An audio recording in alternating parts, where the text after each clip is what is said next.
Hello, and welcome to another in Hoeglaw's First Impressions series, where we talk about the pop culture that I've been enjoying, whether it's movies or books or video games or television shows, but that I haven't quite finished. So I have essentially two series where I kind of talk about these things. The one is the First Impressions that we've got today, and the other is the Postmortems, which really does talk about things that I've finished and have really thought about and talked about with my family and friends and want to share with you on this channel. First Impressions is a little different because I haven't finished them. So everything could become wonderful at the end. Everything could become terrible at the end. I just don't know. But I do think you can get a good feel for whether you're enjoying an experience, whether someone else that you know would enjoy an experience from the number of hours that you spend, especially in video games where these things can be so long, can be so time-consuming.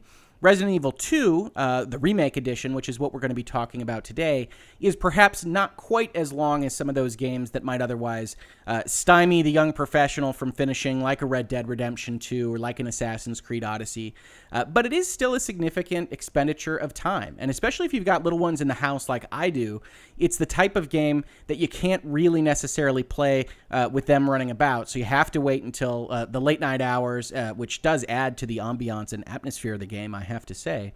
But it does mean your progress is suddenly very slow, especially when there are other more kid-friendly games that come out in the immediate aftermath of that release, such as Kingdom Hearts 3, which will probably be another impressions video that I do on this channel. But that's all a long way of saying I have played Resident Evil 2 Remake. I want to talk a little bit about my history with the series and my history with survival horror games in general and how it led me to kind of disassociate with the Resident Evil series for a long period of time, and how Resident Evil 7 and now Resident Evil 2 Remake have really brought me back into the fold, and I'm very excited about what this means for Capcom series, what this means for potentially games that are going to release that I tend to enjoy more than Resident Evil 4 and 5 and 6, which really went into a kind of action superhero setup, and just talk about my experience with the game as it presently stands. Now, for your record, I am about, I would say, 3/4 of the way through only a single character's campaign. I start with Claire, so Claire A.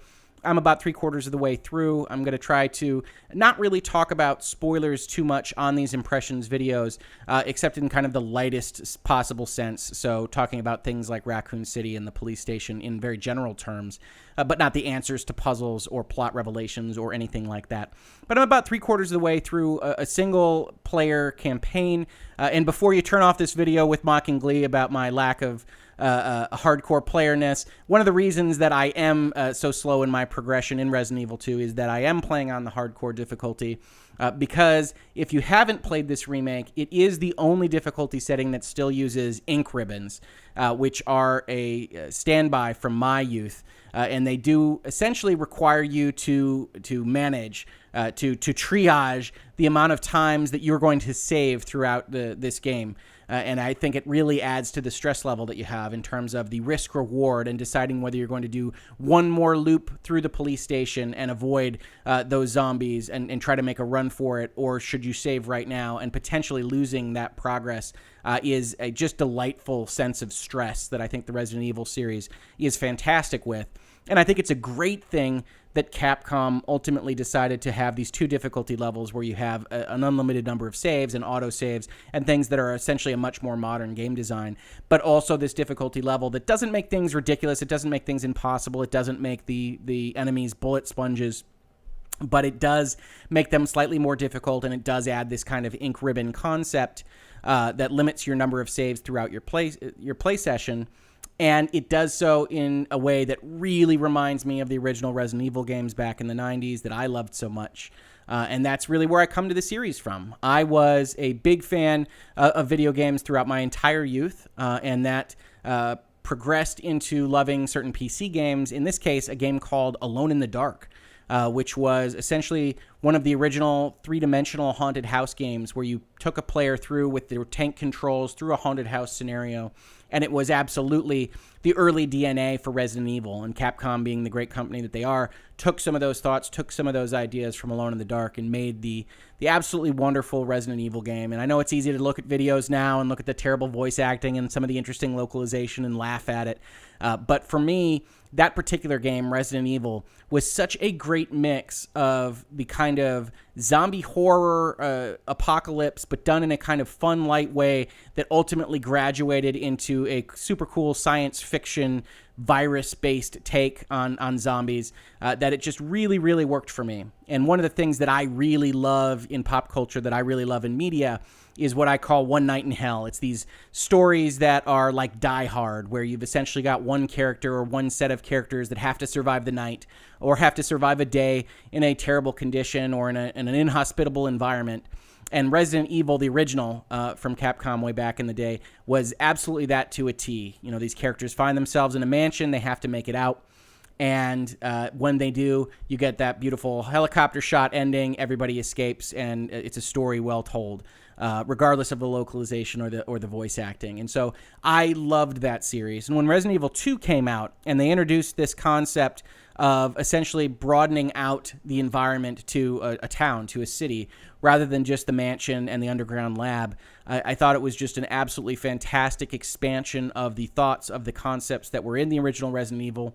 It maintained its kind of survival horror vibe of being limited in resources and having to really decide what you were going to do with your bullets and when you were going to run. And it added in additional concepts, such as this kind of Claire A, Leon B, Leon A, Claire B concepting, where both characters are experiencing the same story from different perspectives.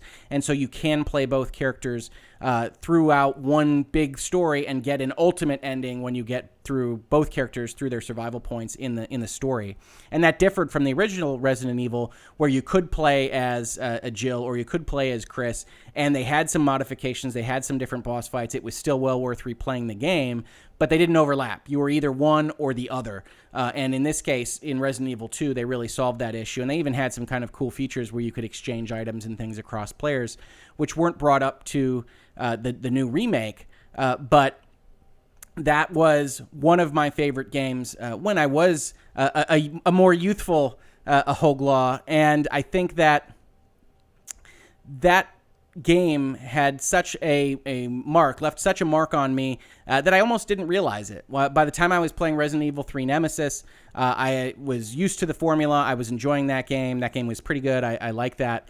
But then Resident Evil 4 came around. And Resident Evil 4, if you haven't played it, takes everything about Resident Evil 1, 2, and 3 and kind of changes it and turns it on its head.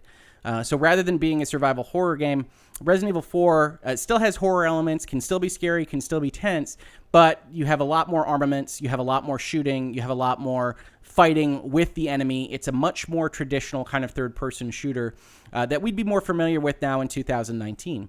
And it was absolutely critically acclaimed. Everybody loved Resident Evil 4, and I think it was well-deserved. I think it's a good game.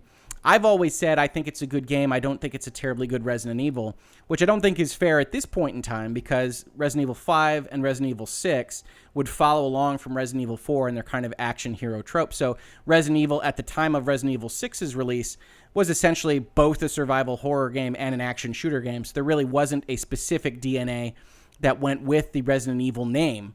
But certainly at the time that Resident Evil 4 came out, it was with some amount of disappointment that I had, because I really enjoyed that kind of survival horror element. And most video games kind of went away from that. Certainly the Resident Evil series. There were other kinds of light forays into survival horror-ness. I think Dead Space did an okay job, but still had a lot of combat in it. And it wasn't until Resident Evil 7 came out last year that we really saw survival horror be introduced back into the Resident Evil formula, that you had a limited number of bullets, that you had to really think about what you were going to fight and when.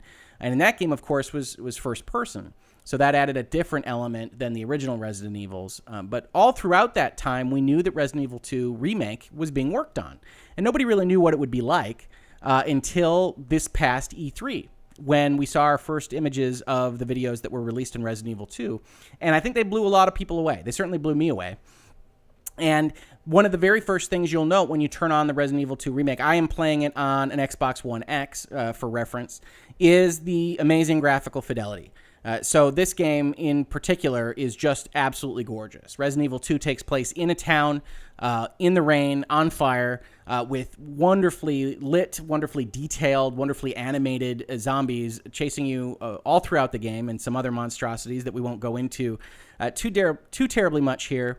But for a guy like me who had played the original, one of the things that is absolutely fascinating is how much they have captured what were very stylized, pre-rendered backgrounds on specific camera angles, and they have made them fully realized three-dimensional environments that still wind up feeling, basically from every angle, every place that you can be in these spaces, like the versions that you remember from when you were a kid, if you were lucky enough to play Resident Evil 2 in its original incarnation. And so it's this terribly profound, very interesting sense of nostalgia where you're playing a game that is absolutely nothing like the original game in terms of this is an over-the-shoulder, third-person shooter without tank controls in full three-dimensional environment. It doesn't have pre-rendered camera settings, things of that nature. So it's essentially a mashup of what Resident Evil had become in terms of its control set by Resident Evil 6, the survival horror sensibilities of the original Resident Evil 2 and some of the lessons learned in Resident Evil 7 with the graphic fidelity of everything that you can throw at a video game in 2019. And it's that mashup, it's that formula that really seems to me, at least as a person who loved the original 3 Resident Evils, as the culmination of what this series can be, that they've finally essentially unlocked the secret code for what Resident Evil can be. And it's been an absolutely wonderful fascinating experience for me to dive in because you get all these tingles of nostalgia for an image that doesn't match up with anything specific in your memory, just kind of a feeling. And that's an absolutely wonderful thing to have done, to have accomplished. And I could not credit the folks at Capcom, the people that were responsible for producing this game, more. And certainly that's with nostalgia glasses fully on. As I said at the start of this video, Resident Evil 2 is one of my favorites, and it always has been. And I think the fact that this remake is as popular as it is in 2019 and still is beloved by those that love the original is an absolute testament to what they've achieved here. And I certainly think it's very likely to be on my short list for Game of the Year when we get to the end of 2019. But the other reasons are the graphics we've already talked about. They're fantastic. The sound design really gets to you. The things that you would expect from a horror-type game, the creaking of the building, the unknown moans that you can kind of only hear across the way or through a wall. I highly recommend headphones or a surround sound speaker setup so you can kind of identify just where those moans are coming from because that's going to be useful to you. The fact that they maintained the kind of twin perspective ideal that I talked about when I talked about the original Resident Evil 2. If they had just made one game called Resident Evil 2 Remake, and they had just made it Claire and Leon working together throughout one single story, I would have not blamed them one bit. As a matter of fact, that's what I had assumed they would do to save on budgetary resources because you just don't know if a project like this is going to be a success. But they didn't do that. They did get rid of the zapping system. They did get rid of some of the more clever tricks that went along with the A-B perspective of the original Resident Evil 2. But outside of that, they kept the concept of, hey, if you play Leon first, he's going to be on this side of the police car, and he's going to get off on this side when there's a car accident with the police car, and you're going to experience the police station and then X, Y, and Z. And if you play as Claire second, she's going to get out on the other side of the car and she's going to experience these things. And if you do it in reverse, they're each going to experience the opposite of what their other player had experienced in the other way to experience the story. And so you wind up with this tremendously replayable game that, yes, absolutely copies over 70, 80, 90% of its assets for each character to go through. But you get these two distinct stories just based on essentially what side of a police car they're sitting on to start out the game. And I find that tremendously ingratiating to me as a guy that loved the original, that they went that far to kind of keep, at bare minimum, the spirit of the concepts they had developed when they did the original game. And I think that that's absolutely fantastic. On top of that, they've added new stuff. They've added things that you didn't see in the original Resident Evil 2, including some additional lore and some additional description of the events surrounding what happened in Resident Evil 2 or what happens now in the new Resident Evil 2 that reminded me very much of the remake that they did of the original Resident Evil, which is the far superior version, the version that they wound up doing for the GameCube and that got ported over to the modern systems, where everything was kind of brought up to a more high resolution and everything made a little bit more sense and some more lore was added.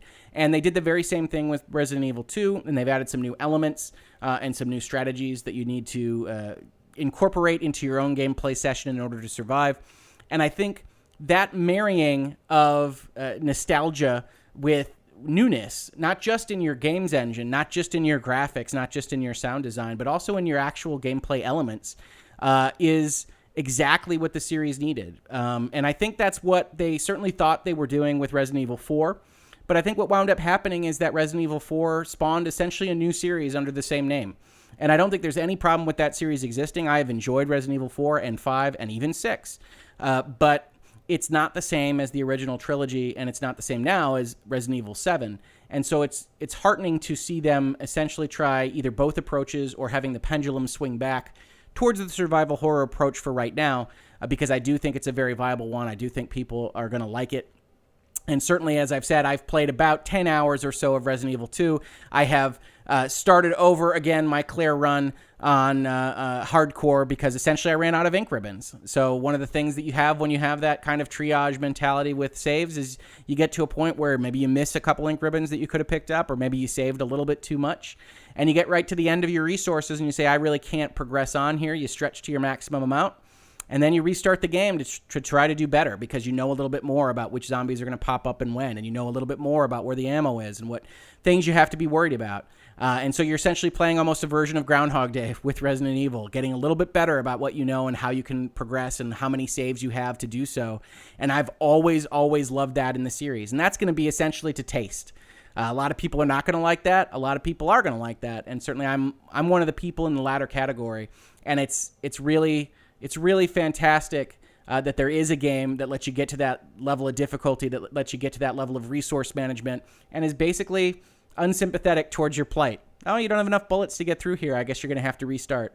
That has always worked for me as a type of video game mentality, and I'm very happy to see it back in Resident Evil. And those are really my first impressions of Resident Evil 2. I have a long history with video games and with the series, as you can undoubtedly tell from this video. I thank you very much for watching or for listening to my thoughts on this game. And if you haven't gotten the chance to check it out yet, I do highly recommend it. I think it is well worth your time if you have any appetite for survival horror or any appetite for zombie horror or really any appetite for kind of an old school design mentality of sorting through puzzles in order to advance through an environment in which there are a number of obstacles that are all trying in various ways to eat you.